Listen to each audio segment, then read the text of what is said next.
Ben and Louise. Welcome to our van tour.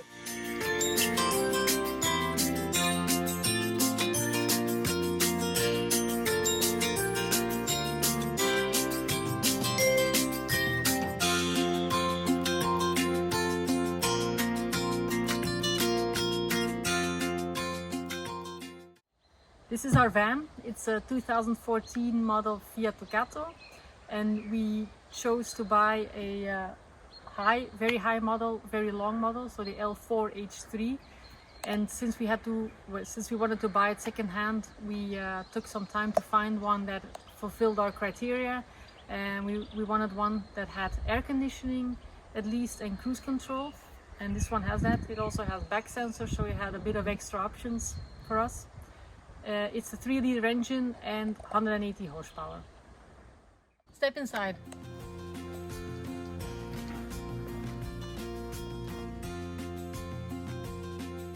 The purpose for us for building this van was to start traveling full-time.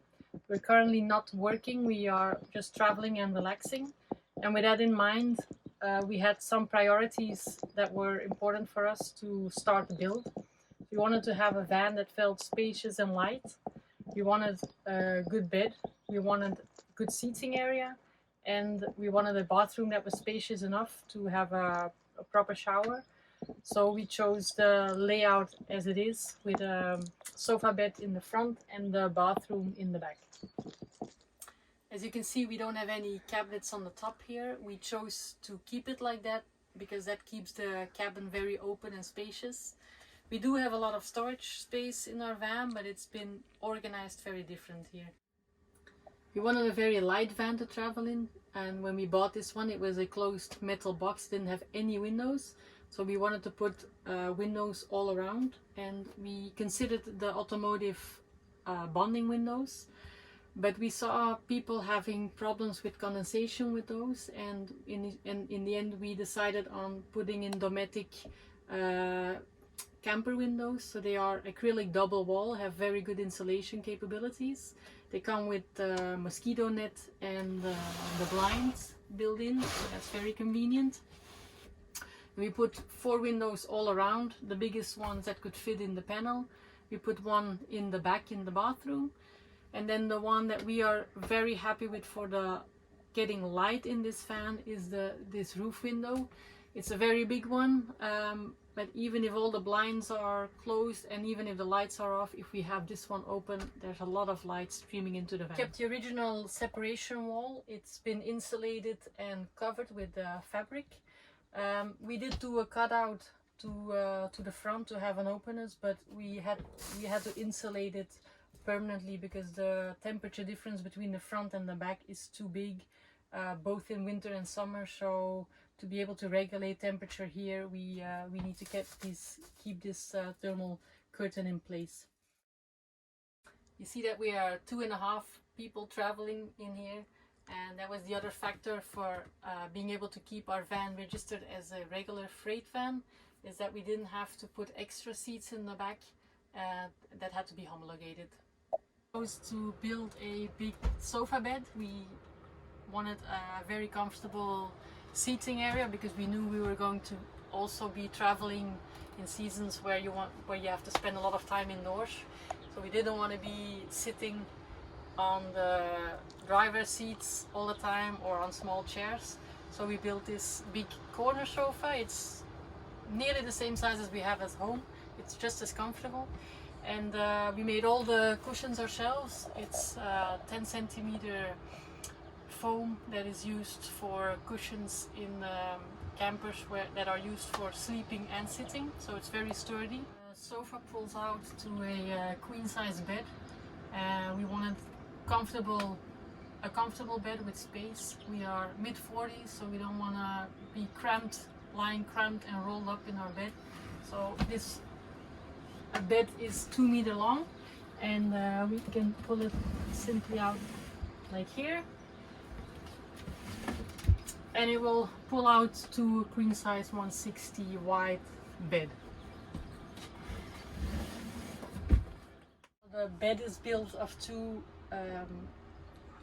bases of 80 centimeters wide. So one half of the bed being the sofa is 80 centimeters deep, which is too deep to sit comfortably. So what we did was build this backrest that can swivel. So at night when we pull out the bed, we push this in, so we can use the whole width. And during the day when we're using the sofa, this is extended like this, and then we can sit comfortably like that. We have a lot of storage space under the bed. This whole corner is a storage area.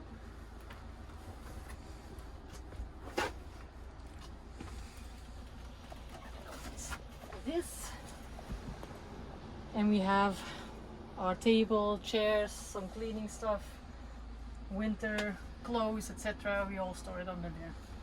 We have more storage space here, so we decided to go for harmonica doors here.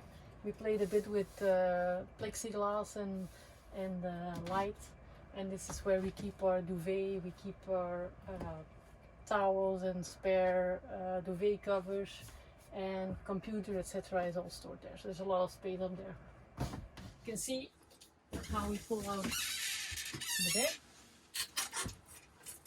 out the mat.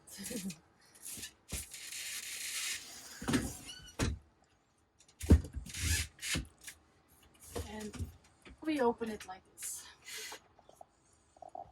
We put this random hook there, but it's actually very convenient to keep the bed open. So underneath we have a top mattress, and the cushions that we have, they are proper upholstery, so they have been rounded a bit, and when we put them together as a mattress, we didn't want to feel all the edges, so we decided to every night put a top mattress on there. It's a 5 centimeter memory foam, so we have a very, very comfortable bed to sleep in.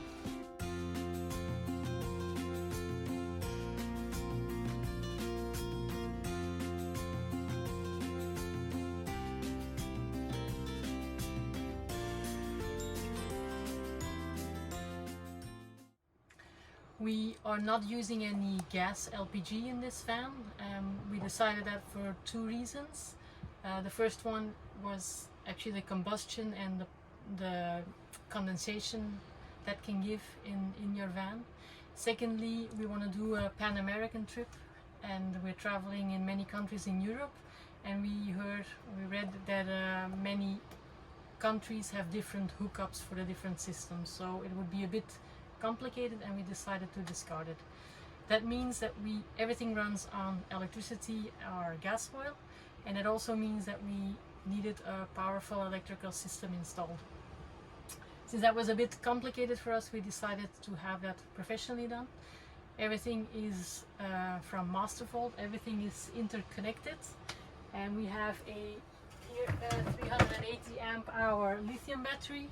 We have a 2500 watts inverter. We have a battery charger that is prepared for US voltage, because we want to do a Pan-American trip. And we have a router, so in case there's issues with the system, the installer is able to connect to our system and do an analysis. We can also put data cards in it, so we can have a local Wi-Fi network in our van. The battery is charged by a 300 watt solar panel, or by the Shore plug that we use once in a while, and also by the alternator. Here we have all our monitors to monitor all the systems that we have in our van.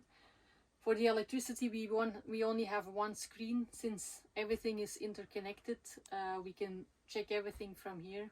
So we can check the battery level, how much it's charging. The only thing we do is turn the inverter on or off here when we need 220 volts, and otherwise we don't touch anything. Here we have our water monitors, one for the fresh water, one for the grey water, and we have a button here to activate them, to check the levels. This is the monitor for our diesel heater, and this is to turn on the blower for the heating.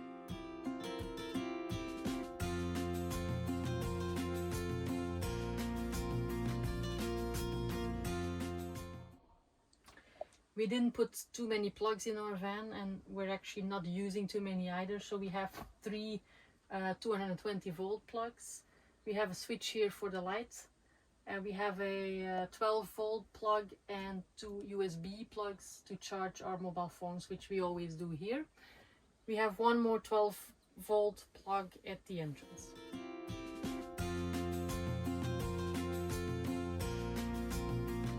We build around the sofa all these trays because we thought that could be convenient for keeping all the things that we use regularly quite right at hand. So we have our books here, we have our cables here for charging our phones, we have our mouth masks, and we put our phones there in the evening. You can put a cup there when we're sitting on the sofa. It's very convenient. So here we are in the kitchen area. We have a small L-shaped kitchen. There's a lot of technique underneath here, hidden in the corner. So we didn't have too much space for storage here, but we have 2 drawers. It's based on the IKEA push locks. So in the top we have plates and cutlery, and a second drawer which is pretty high with all the cooking equipment. The countertop is covered with epoxy to make it more durable. Everything is built with multiplex to save weight. And since we have so much technique hidden under the kitchen, we also had to go for a build-on kitchen sink. We didn't have the space to put in a proper deep kitchen sink, so we went for this very nice copper hammer sink here, build-on. And we have a regular kitchen tap for the house. We have a very strong water pump. It's 3 bars, so we have a very good water flow. Something we're very happy with is our big pantry here. It's based on IKEA kitchen system, so the inside is IKEA. We built the front and the cabinet ourselves, and it can contain a whole lot of stuff, as you can see. There's also still space in the base for bottles that don't fit in here. Here underneath the kitchen is our fridge. It's a 70-liter Dometic 12 volt compressor fridge, so we don't have any LPG in our van. We only use electricity. It's a very efficient one. We're very happy with it. We only have it usually at level 2. It's very spacious, as you can see. It also has a frost box, and we were very pleasantly surprised that it actually can freeze things down. So it's not just to have frozen things in there to keep it frozen, but it actually can freeze things down as well.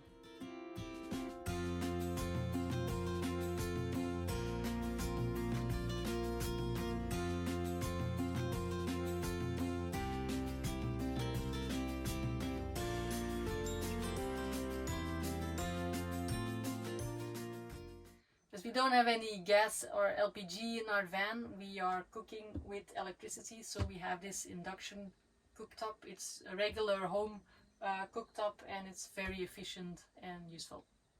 For the water system, we have a 125-liter water tank mounted underneath the van.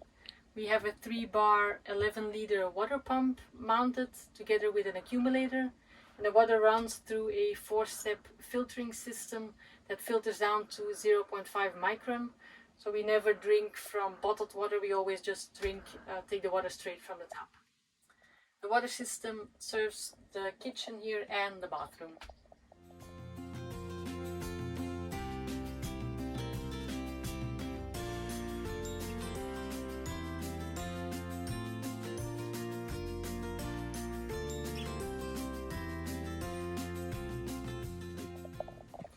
For hot water and heating, we use our Eberspacher diesel heater.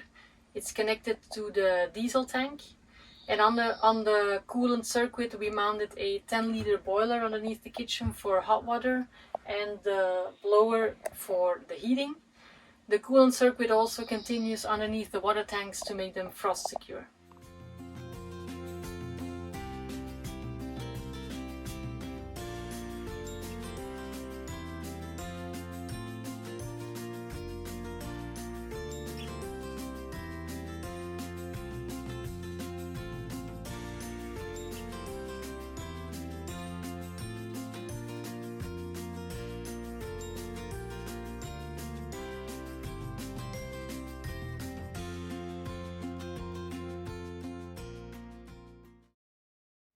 Something we heard a lot on YouTube videos was to put in a clothing hamper in your van. It's something we didn't think about too much in the beginning, so we ended up building a big hamper here.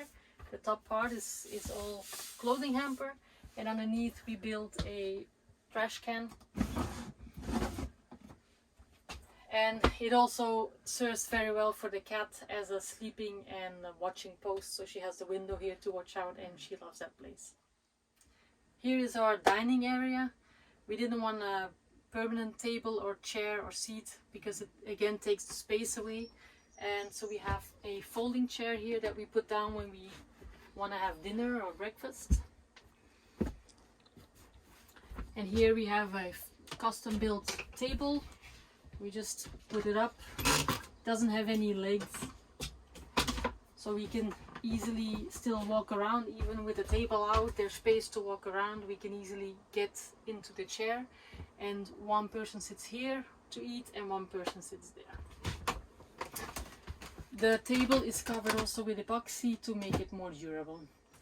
And you can also see with the table open, we have a bit more extra storage there, for very handy for wine bottles, for example. We chose to put the lights all on the side of the van, so we have different LED strips from front to back. Where for the kitchen, which is a very white light, we even put it double there, so when we're cooking we have very proper light. It's not very cozy, so in the evenings, for the evenings we have this one. It's a bit more warm light, it can be dimmed also, and when we're having dinner, that's the light we usually have on. And for the nighttime we have these two reading lights. They can be turned in all directions and they can be dimmed. They're very good.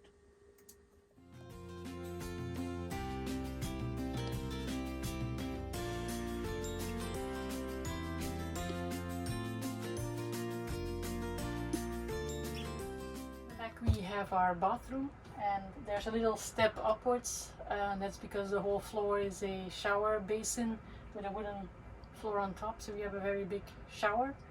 And we have a very nice cupboard here, and the door of the cupboard serves as the bathroom door. We also played a bit with plexiglass here to leave a bit of light coming through. Welcome to our bathroom.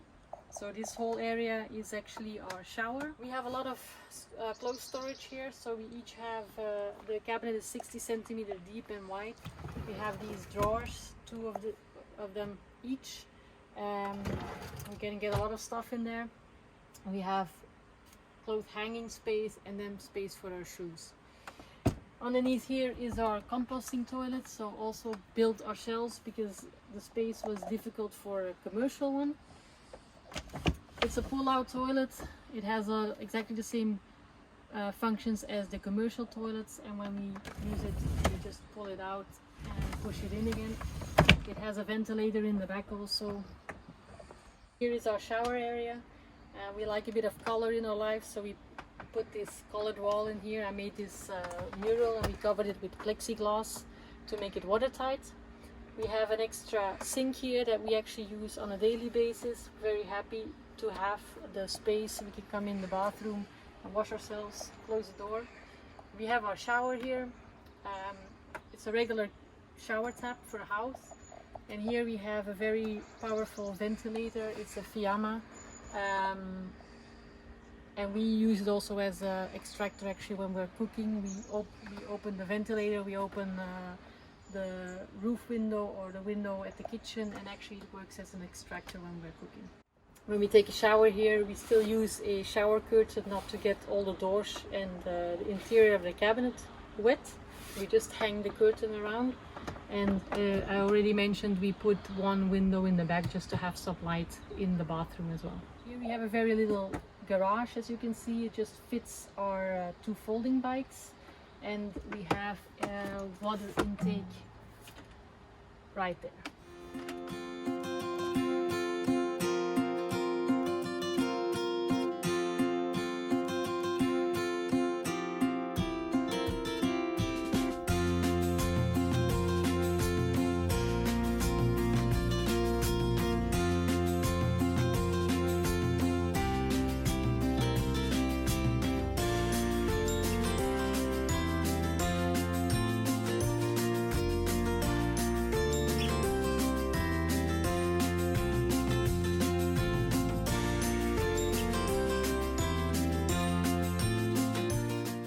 We hope you enjoyed watching our video.